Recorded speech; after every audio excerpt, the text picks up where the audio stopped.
Syukur, berterima kasih kalau hari ini kita ada untuk dapat memperingati kematian Tuhan kita, Juru Selamat kita. Haleluya.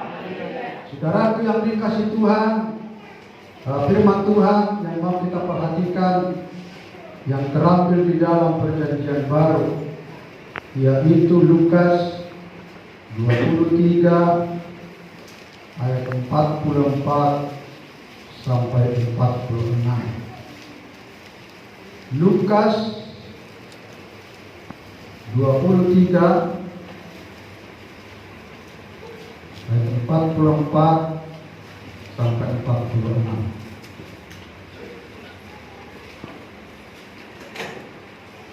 Kita akan sama-sama membaca.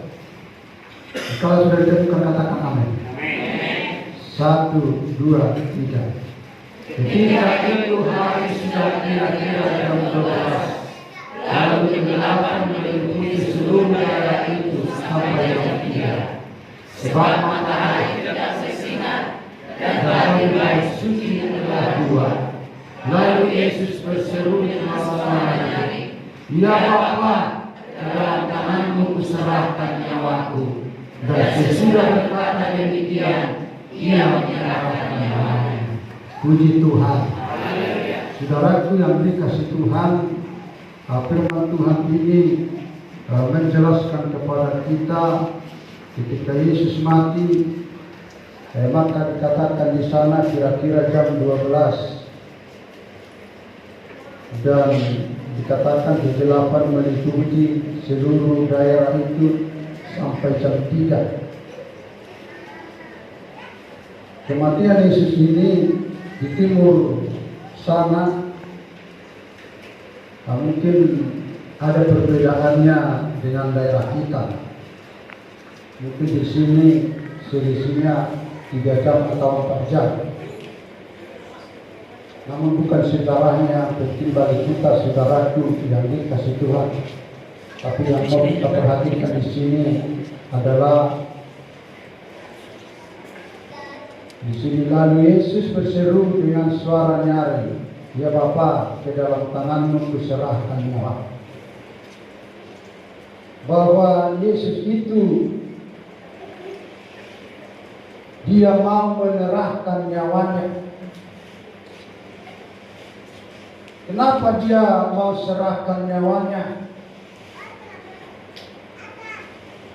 Mungkin tidak akan ada orang mau menyerahkan nyawanya sebab dia bukan bersalah. Andai kata ada saya bersalah, lalu guru lain mau menggantikannya,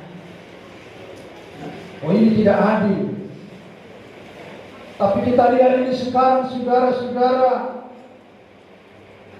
Yesus adalah menyerahkan nyawanya.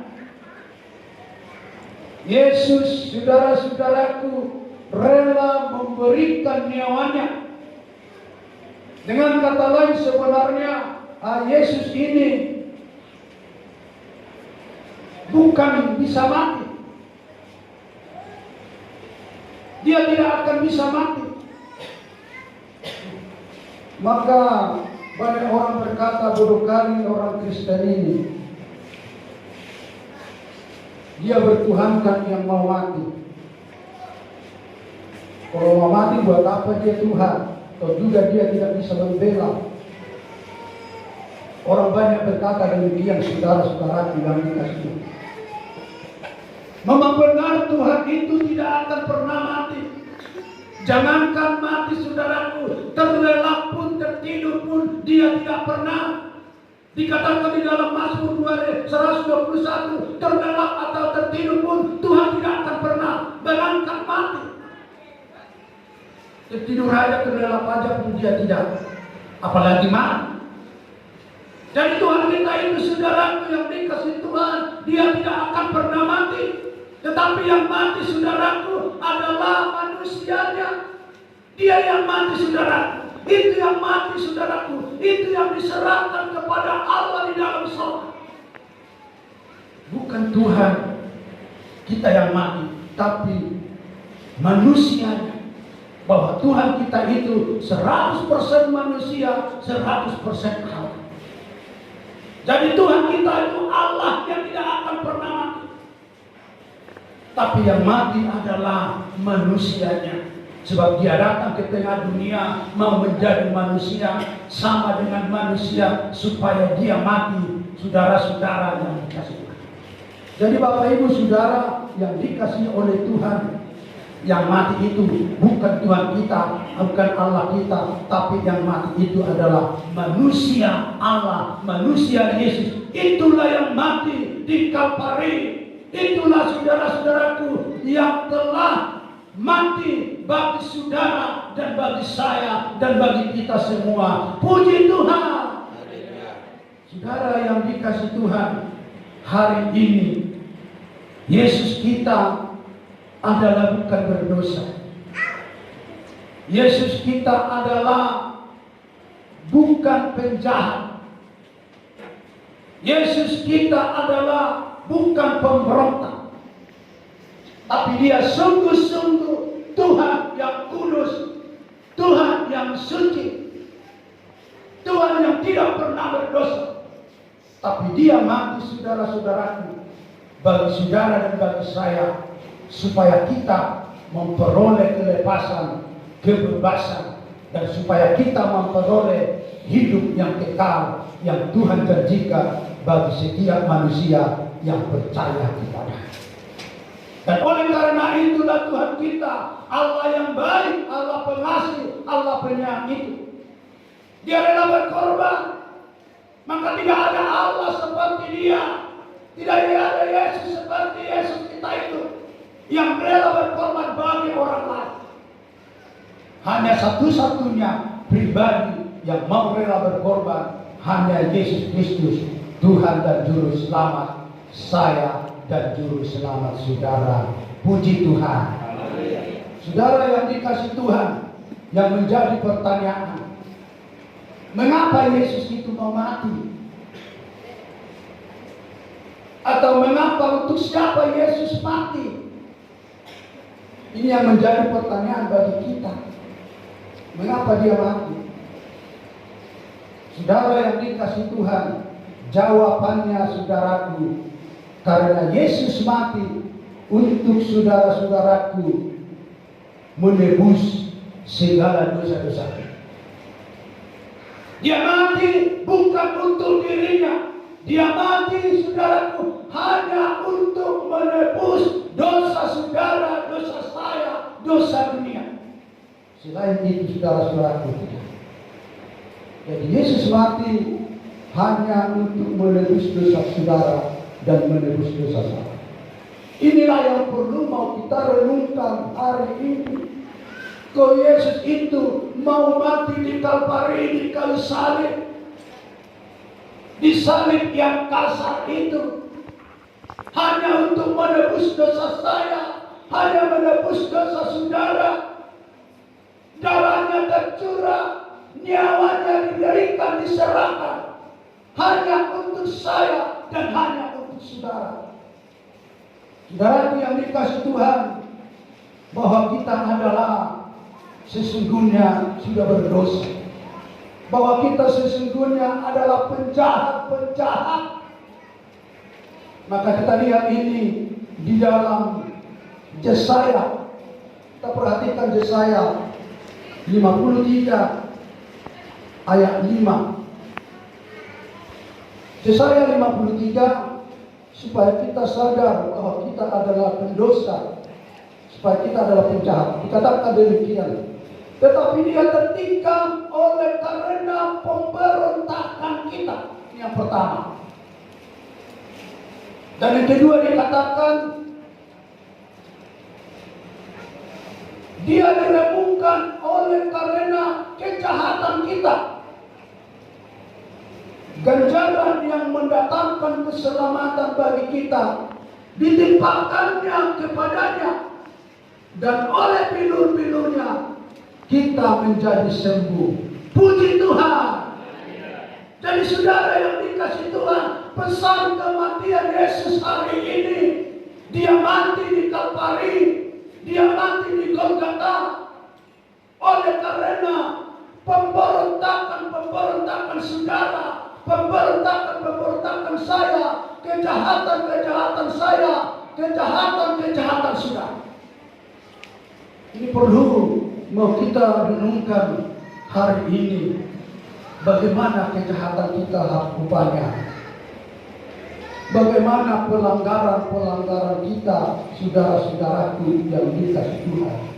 Jadi Yesus mati karena kita adalah pendosa.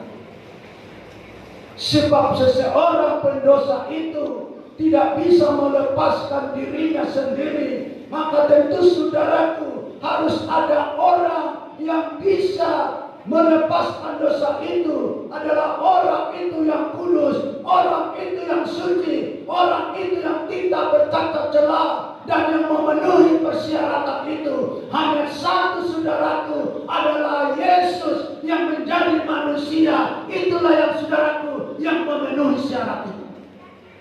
Maka saya katakan tadi, yang disalibkan itu bukan Yesus saudaraku, tetapi yang mati itu adalah manusia Yesus.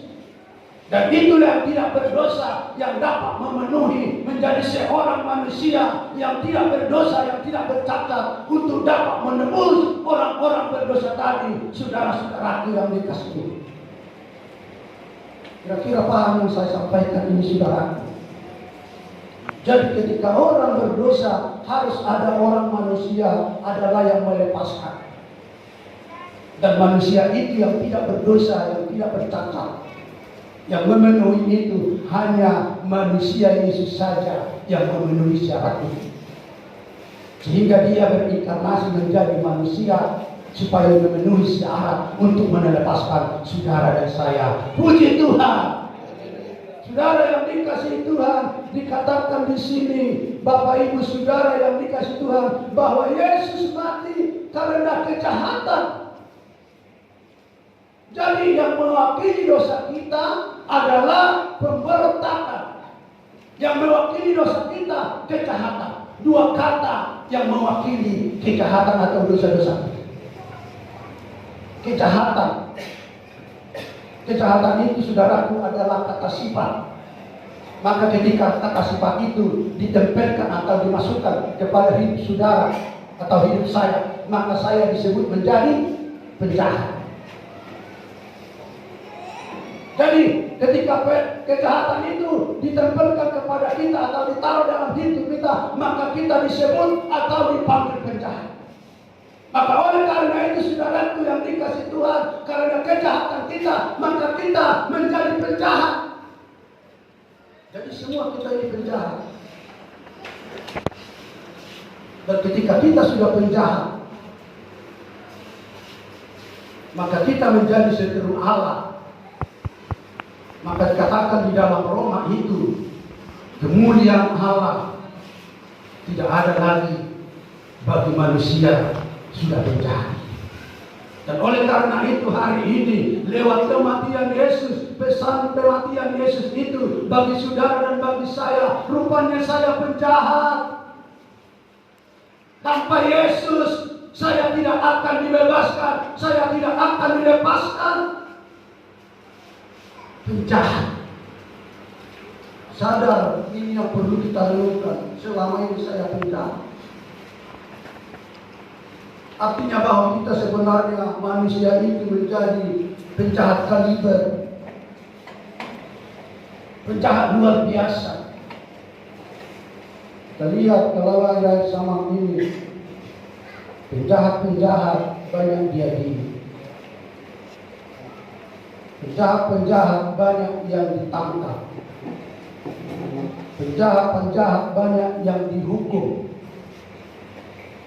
Karena saudara dan saya dikatakan menjadi penjahat, maka manusia itu layak dihukum, manusia itu layak dipenjarakan, manusia itu layak saudara-saudaraku ditangkap.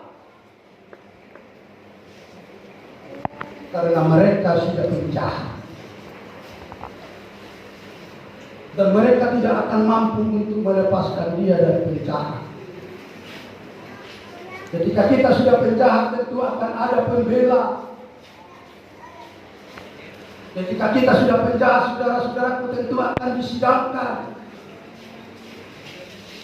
Maka yang menjadi pembela kita hanya satu, yaitu Yesus Kristus yang telah mati di Kalvari 2000 tahun yang silam.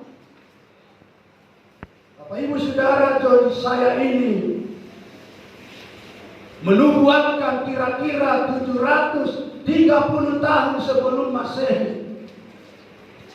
Sebelum Yesus lahir sudah dibuatkan bahwa Yesus akan ditikam, bahwa Yesus akan dipenjarakan, bahwa Yesus akan diremukkan oleh karena kejahatan-kejahatan manusia. Bayangkan 730 tahun sebelum Yesus, bahwa sudah dinubuatkan bahwa akan ada seorang yang mau menyelamatkan dosa manusia. Maka benar sekali firman Tuhan ini, saudaraku. Maka oleh karena itu, kalau kita tidak percaya akan firman ini, maka saudara-saudara, kehidupan kita akan tidak menjadi benar. 730 tahun sudah dinubuatkan sebenarnya hari kematian Yesus itu. Sampai Nabi Yesaya mati, dikuburkan, baru itu terjadi. Saudara ya, kalau ditanya jadi berapa tahun nubuatan itu? 730 tahun.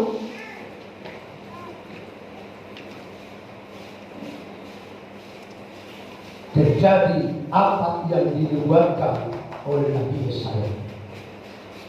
Sehingga dia katakan di sini, tetapi dia tertikam oleh karena pemberontakan kita.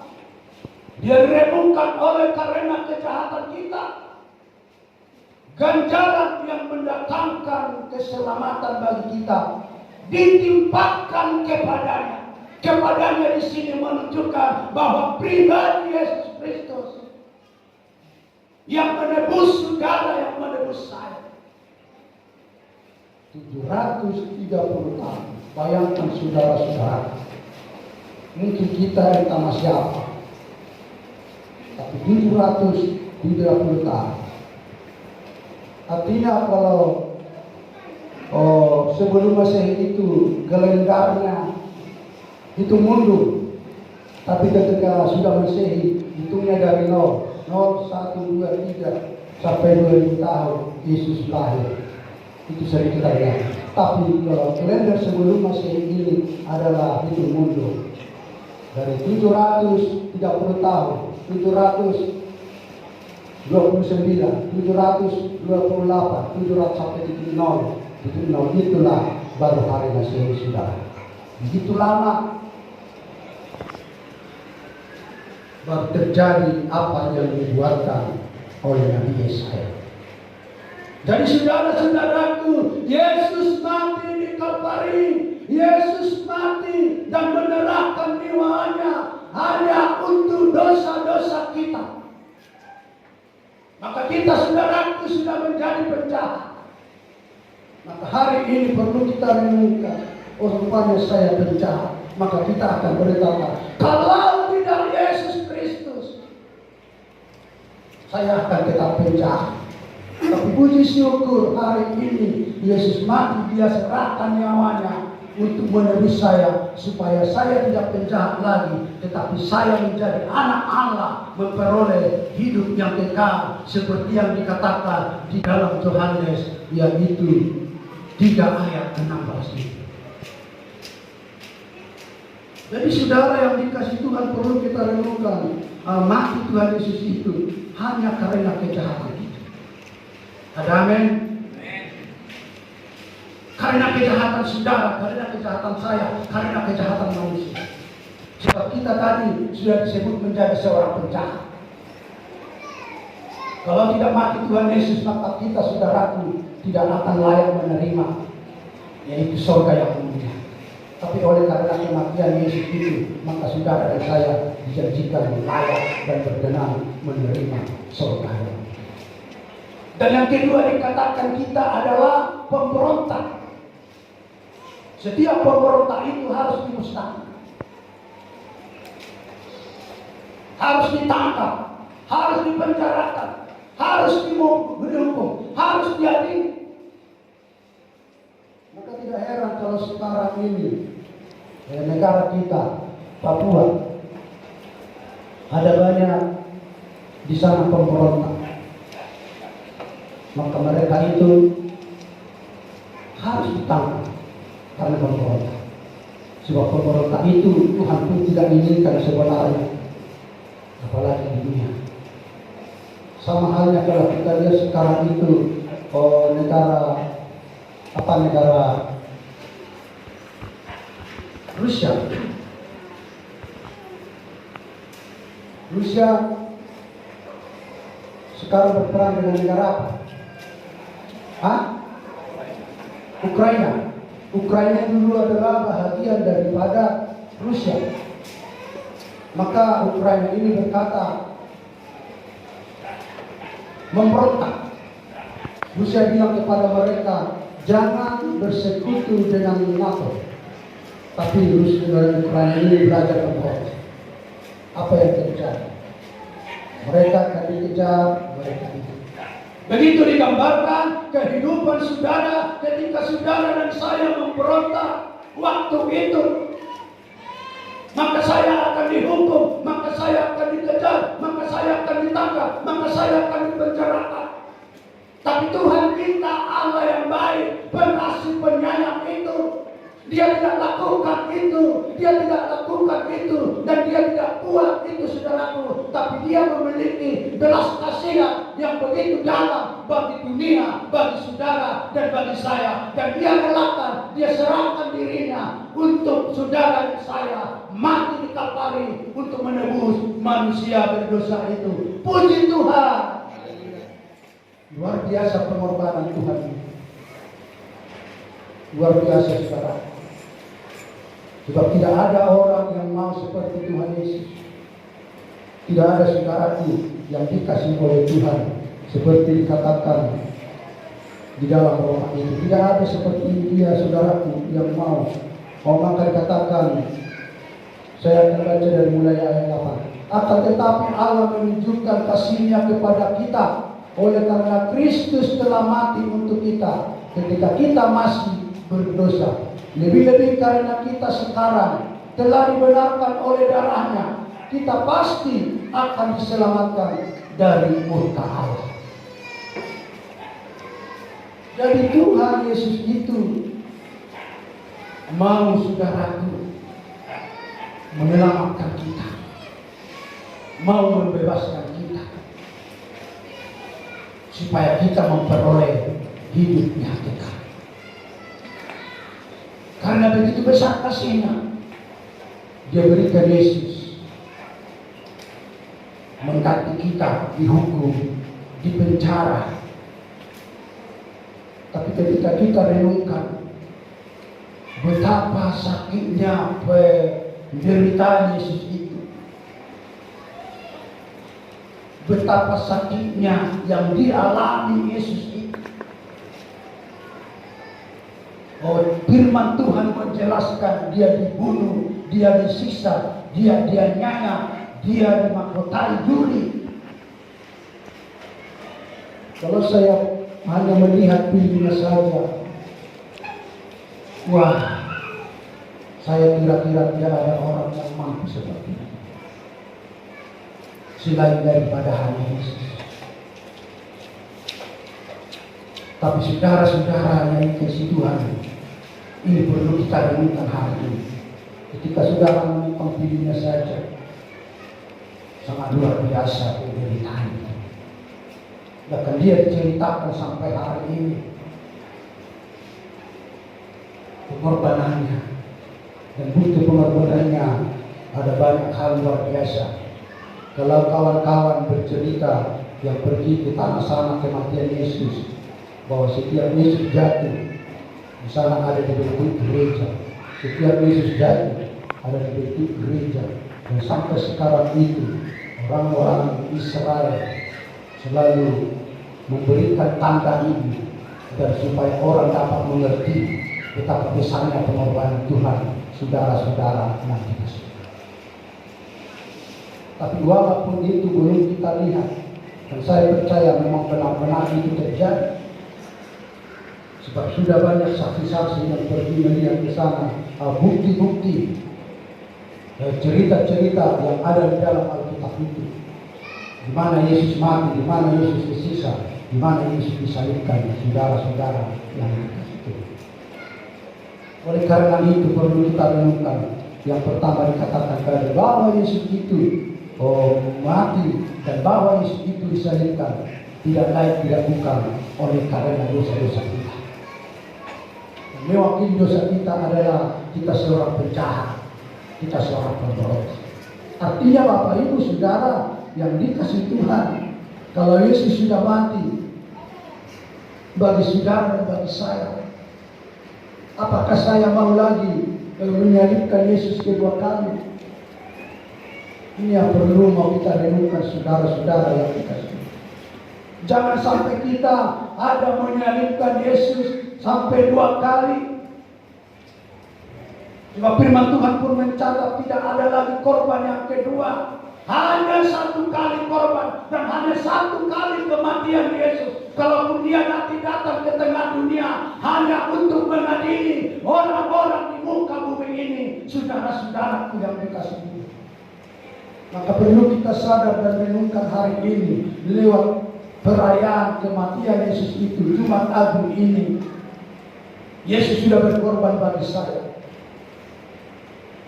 Lewat penebusannya itu, penyelamatannya itu, saya tidak akan mau lagi melakukan dosa. Dan saya akan tinggalkan dosa, saya akan jauhkan dosa, dan saya mau tetap datang setia untuk melayani Dia dan percaya kepada Dia dan berserah kepada Dia, supaya saya nanti ketika Dia datang kedua kali mengadili, saya tidak masuk ke dalam neraka yang begitu jahat dan keji itu. Itu yang harus ada di dalam pikiran kita hari ini. Puji Tuhan. Artinya Bapak Ibu Saudara yang dikasihi Tuhan, kalau hanya perayaan saja itu sudah biasa.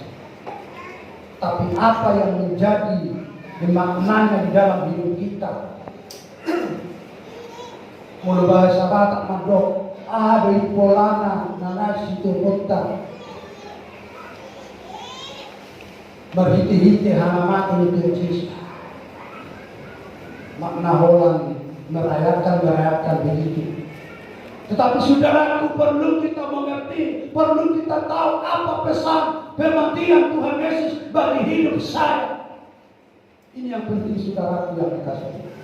Supaya apa? Supaya kita nanti ketika Yesus datang kedua kali, saudara dan saya sungguh-sungguh menjadi anak Allah yang kudus dan suci dan berkenan kepada Tuhan. Puji Tuhan. Artinya saudaraku, bahwa ketika kita mengerti Yesus itu mati hanya untuk menyelamatkan atau menebus dosa saya, tentu sekali kita saudaraku akan merespon dan berpikir akan berubah dari setiap tingkah laku kita selama ini. Dari dulunya kita saudaraku dikatakan dari penjahat dipindahkan menjadi anak Allah. Dalam ayat-ayat yang lain, dari dulunya kita adalah budak dipindahkan menjadi anak, saudara-saudaraku yang dikasihi. Oleh karena itu hari ini kita renungkan Yesus mati adalah untuk menebus segala dosa-dosa kita. Oleh karena itu saudaraku, kalau Yesus mati untuk menebus dosa-dosa kita, dan kita dulunya penjahat, tidak lagi penjahat. Tapi kalau ketika kita masih tetap penjahat, walaupun kita cantik, walaupun kita ganteng, dan lain-lain, tapi kalau kita, saudaraku,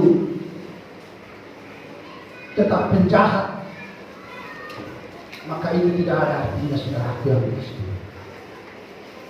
Tapi ketika kita cantik, kita ganteng, kita memiliki ini dan itu, tapi kita saudaraku yang dikasih Tuhan sudah berubah, itu yang disenangi oleh Tuhan. Puji Tuhan. Dan saya